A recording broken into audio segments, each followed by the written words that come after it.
Good morning, class 10. Today we will discuss here heterotrophic nutrition. In our previous class, we have discussed about autotrophic nutrition. Today we will discuss here heterotrophic nutrition. बच्चों मैंने आपको बताया था what is heterotrophic nutrition. Heterotrophic nutrition is where we are depends for food on other animals or plants. जहां हम nutrition के लिए दूसरे प्लांट्स या दूसरे एनिमल्स पे डिपेंडेंट होते हैं. That is called heterotrophic nutrition. जो heterotrophic nutrition है ये हमारे पास तीन तरीके का होता है. There are three types of heterotrophic nutrition. The first one is saprotrophic. Nutrition. Saprotrophic. Number two, parasitic, and number three, holozoic. Basically, the saprotrophic nutrition कहां पर होता है? saprotrophic nutrition जो saprotrophic nutrition होता है the animals that takes their nutrition from dead and decaying animals. जैसे हमारे पास फंगई वगैरह होता है, तो जहां पर जो न्यूट्रिशन है डेड और डिकेइंग एनिमल्स से होता है, मरे हुए मृत जानवरों से, मृत या जो डिकेइंग हो रहे हैं, जो गल रहे जीव होते हैं, उनसे जो न्यूट्रिशन लेते हैं उनको हम saprotrophic nutrition बोलते हैं. पैरासाइटिक में क्या होता है? They basically depends on other animals without killing them. ये उनको मारते नहीं है लेकिन उनके ऊपर डिपेंडेंट होते हैं फॉर देयर फूड. इसे हम पैरासाइटिक बोलते हैं. ठीक है, जैसे वॉर्म होता है, जैसे हमारे ये क्या होता है जो डिफरेंट पैरासाइट्स होते हैं, जैसे हमारे पास फंगई है, बैक्टीरिया है, फ्यू प्लांट्स हैं, और दूसरा होता है जैसे राउंड वॉर्म्स हैं, ticks, lice, leeches and tape worms. बच्चों के पेट में कीड़े पड़ जाते हैं उनको भी पैरासाइटिक बोलते हैं. जुएं जो होती है ये भी पैरासाइटिक होती है. जो क्या होता है लीच जैसे जोक वगैरह जो होती है ये सब क्या होती है? पैरासाइटिक होती है. They are basically depends upon other animals for their nutrition, for their food. They are called parasitic. And the third one is holozoic. Holozoic में होता क्या है? There is a process where they intake their food. वो food को intake करते हैं and then digest that food. That particular process is called holozoic nutrition. जो human beings होते हैं, डिफरेंट एनिमल्स होते हैं, वो कैसे होते हैं? होलोजॉइक होते हैं. तो आज हम इसी को बात करेंगे और आज हम बात करेंगे ह्यूमन न्यूट्रिशन के बारे में. बच्चों जो मैं बताने जा रहा हूं that is much more important for you people. आप इसको ध्यान से देखेंगे और ध्यान से बहुत अच्छे से इसको समझने की कोशिश करेंगे. तो सबसे पहले होता क्या है? How human nutrition takes place. There are basically four process. The first one is called ingestion. INGESTION. This is called ingestion. Ingestion means intake of food through mouth. हमने क्या किया? इंजेक्शन मतलब खाना खाया, कंज्यूम किया. From that the process start from our mouth. Then the second one is digestion. The second one is digestion. Digestion means what? You are the food that present in the complex structure. Now you are making it more. What we say? Digestion is the process where you are utilizing that particular food that you have intake, that you have consumed. तो ये क्या होता है? Complex structure से उसे हम normal structure में, या हम कहते हैं ना जो बड़ा स्ट्रक्चर होता है उससे उसे स्मॉल स्ट्रक्चर में कन्वर्ट कर रहे हैं. Next one, the third one is assimilation. Assimilation क्या होता है हमारे पास? Injection, digestion and assimilation. और नंबर 4 होता है हमारे पास इजेशन. EGESTION. एसिमिलेशन का मतलब होता है उसे छोटे पार्ट में कन्वर्ट करने के बाद we are taking energy from it and transporting to all other parts of the body. And the next one is ejection. Ejection means what we are doing, the undigested part or the byproduct which is toxic for the body, we are removing that from our body. तो हमारे पास चार process होती हैं हमारे nutrition में: injection, digestion, assimilation and ejection. तो आप लोगों को चारों चीजें समझ में आ गई होंगी. अब हम ये डायग्राम की हेल्प से देखते हैं कि कैसे जो न्यूट्रिशन है that takes place in our human body. देखो बच्चे डायग्राम बनाएंगे तो this is our mouth, this is buccal cavity and start from here and now this is our stomach, and here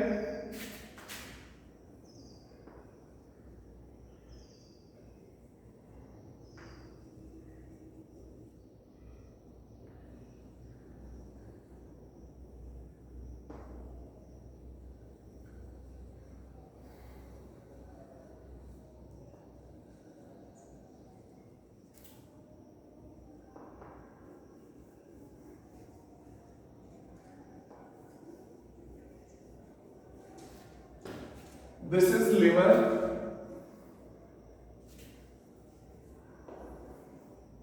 and this is, so this is called buccal cavity. This is our mouth. First we take our food from here, from our mouth. This is also known as buccal cavity. Here are salivary glands. Salivary glands, जिन्हें हम salivary amylase बोलते हैं। बच्चों ध्यान से देखना, बहुत important है। The digestion of food start from here itself, from the Bukkal cavity itself. देखो हमारे टीथ होते हैं, टंग होती है, तो यहां पर होता क्या है, with the help of teeth we basically cut, chew and grind our food. हमारा जो भोजन होता है उसे हम कट करते हैं, च्यू करते हैं और ग्राइंड करते हैं। और उसमें क्या होता है, with the help of our tongue we basically mix the saliva with our food. जो हमारा सलाइवा होता है, जो सैलिवरी ग्लैंड से हमारा निकलता है, उसे हम क्या करते हैं, अपने फूड के साथ मिला देते हैं, so that we can easily swallow that particular food, जिससे हम क्या कर सके, उस खाने को इजीली स्वेलो कर सके, निगल सके।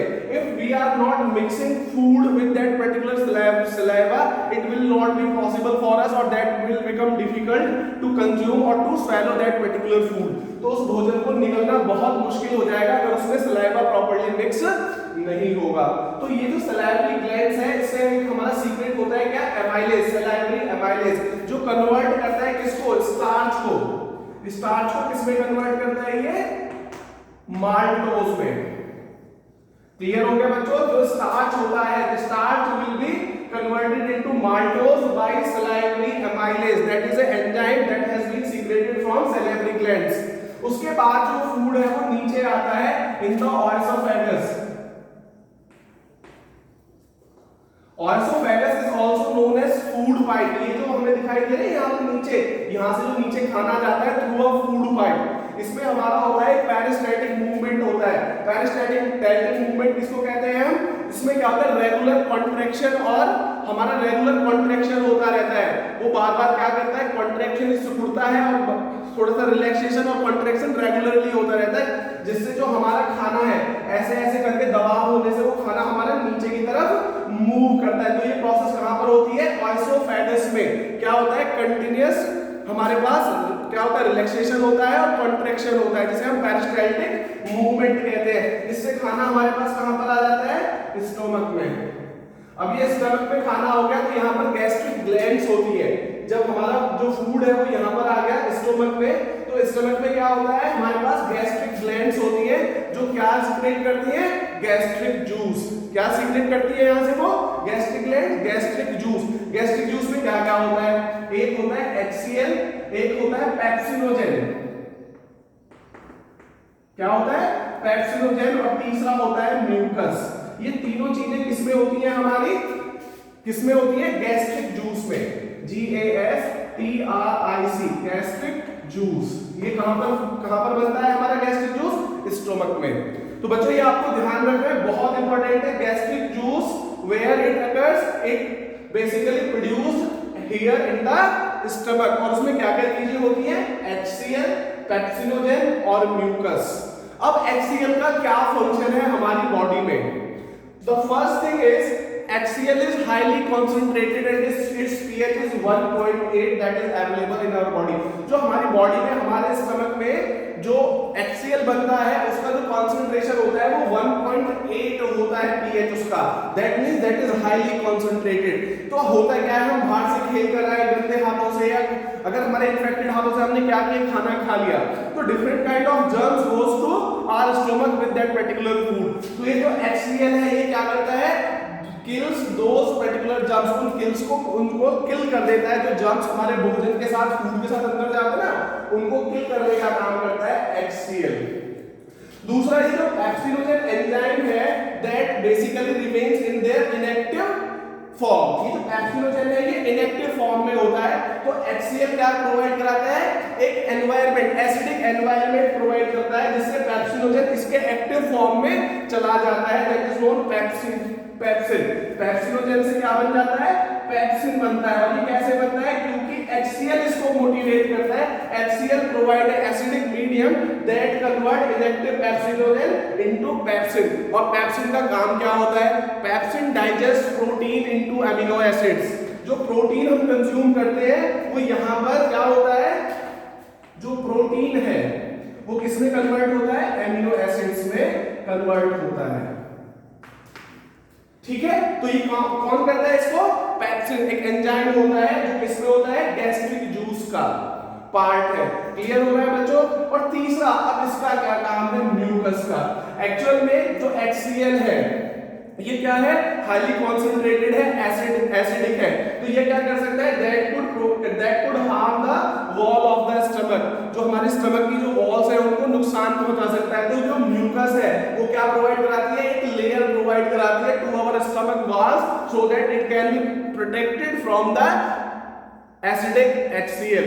तो एसिडिक HCl में जो हमारी जो वॉल्स है ना, इनसे म्यूकस चिपक जाती है यहाँ पे, और एक यहाँ पे इसको क्या प्रोवाइड कराती है, जो म्यूकस है ये HCl से हमारी जो वॉल्स हैं, स्टमक वॉल्स, उनको हेल्प प्रोवाइड कराती है बेसिकली, जिससे कि उन पर कोई हार्मफुल इंपैक्ट HCl का ना हो। उसके बाद जो फूड है हमारा वो कहां पर पहुंच जाता है, स्मॉल इंटेस्टाइन में पहुंच जाता है।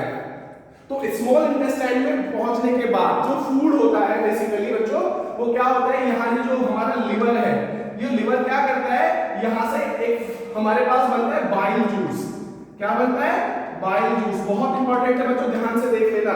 ये जो बाइल जूस है ये लिवर सीक्रेट करता है, और कहां पर आ जाता है, ये स्मॉल इंटेस्टाइन में। और ये क्या काम करता है, जो बाइल जूस का क्या फंक्शन होता है, ये इमल्सिफिकेशन ऑफ फैट करता है। यानी कि जो फैट है हमारा, फैट जानते हैं, जो फैट हम कंज्यूम करते हैं उसको इमल्सिफाई करता है और उसको छोटे छोटे ग्लोब्यूल्स में तोड़ देता है। जो फैट है हमारा, this is known as emulsification of fat. और ये कौन काम करता है, बाइल जूस करता है इस काम को बच्चों।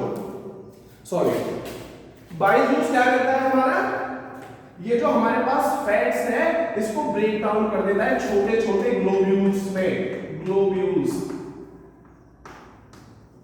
क्लियर हो गया बच्चों।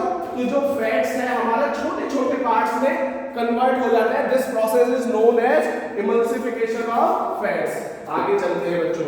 अब ये जो हमारे पास पैनक्रियाज है, यहाँ पे एक छोटा सा स्ट्रक्चर होता है ये वाला, this is known as pancreas. इसका जो फंक्शन होता है, इट सीक्रेट्स पैनक्रियाटिक जूस। इससे क्या निकलता है, पैनक्रियाटिक जूस निकलता है। और पैनक्रियाटिक जूस में क्या क्या होता है हमारे पास, दो तरीके के एंजाइम होते हैं जिन्हें हम ट्रिप्सिन और लाइपेज कहते हैं, जो क्या करते हैं, हमारे प्रोटीन्स को और इमल्सिफाइड फैट्स को क्या करते हैं, डाइजेस्ट करते हैं। समझ में आ रहा है बच्चों, क्या करते हैं ये, जो हमारे पास प्रोटीन्स हैं और यहां से क्या निकलेगा, इससे निकलता है पैनक्रियाटिक जूस। बच्चों बहुत इंपॉर्टेंट है, ध्यान से देखना इसको। पैनक्रियाटिक जूस, ये जो पैनक्रियाटिक जूस है ये क्या करता है, प्रोटीन और इमल्सिफाइड फैट्स को डाइजेशन का काम करता है, ये पैनक्रियाटिक जूस जो होता है। तो यहां से क्या होगा, जो हमारे पास जो एंजाइम है वो कन्वर्ट करते हैं किसको, प्रोटीन्स को एमिनो एसिड में, ध्यान रख लेना, और कार्बोहाइड्रेट्स को ग्लूकोज में, और फैट्स को फैटी एसिड्स और ग्लिसरॉल में। बच्चों ध्यान, समझ में आ गया। जो फूड था, एक्चुअली क्या होता है कि जो हमारा बॉडी है वो डायरेक्टली फूड को क्या करता है, ट्रांसपोर्ट नहीं करता।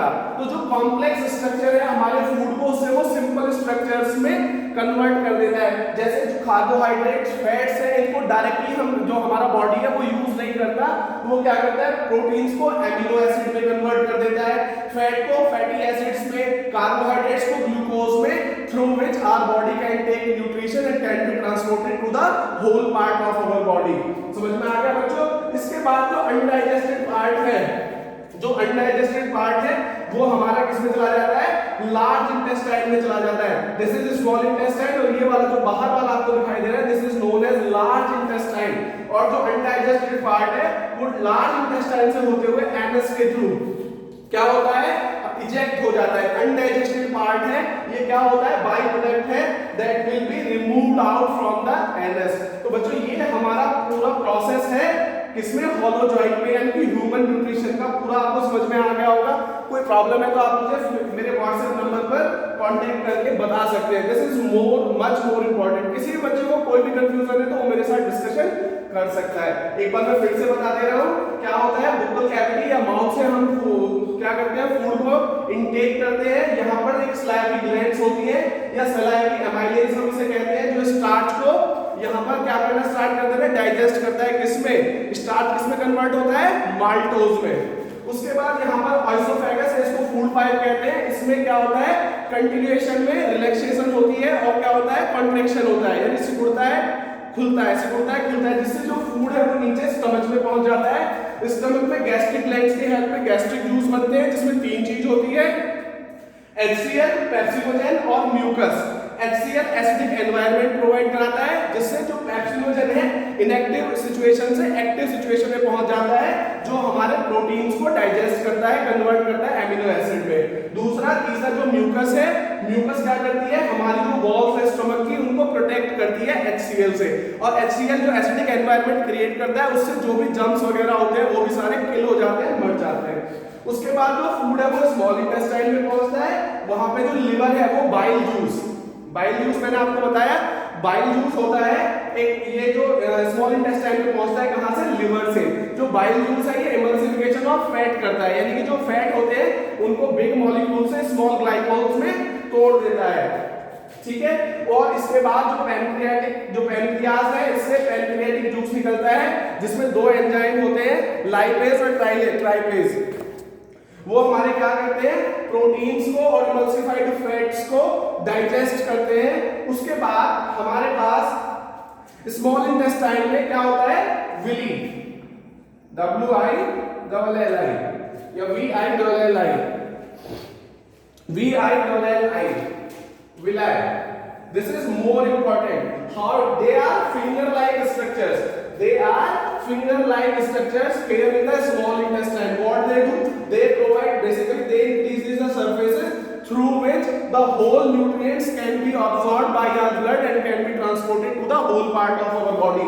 ये जो villi होती है VILLI, ये क्या होती है? finger-like structures होती है किसमें? small intestine में. ऐसे होते हैं बच्चों, ध्यान से देखना. इस तरीके से जो स्मॉल इंटेस्टाइन होती है ना, ये विलाय होते हैं. ये क्या करते हैं? यहाँ से जो भी हमारे पास एमिनो एसिड्स या फैटी एसिड्स या जो भी ग्लूकोज वगैरह जो बन रहा है, जो न्यूट्रिएंट्स हैं वो क्या होते हैं? यहाँ से एब्जॉर्ब हो जाते हैं और ये ब्लड में मिल जाते हैं. और जो ब्लड होता है ये पूरी बॉडी स्ट्रक्चर तक वहां तक न्यूट्रिएंट्स को पहुंचा देता है. तो ये कौन पहुंचाता है? विलाय. इसका काम होता है कौन एब्जॉर्ब करता है? VILLI. तो बच्चों ये पूरा आपको समझ में आ गया होगा. Thank you. Have a nice day.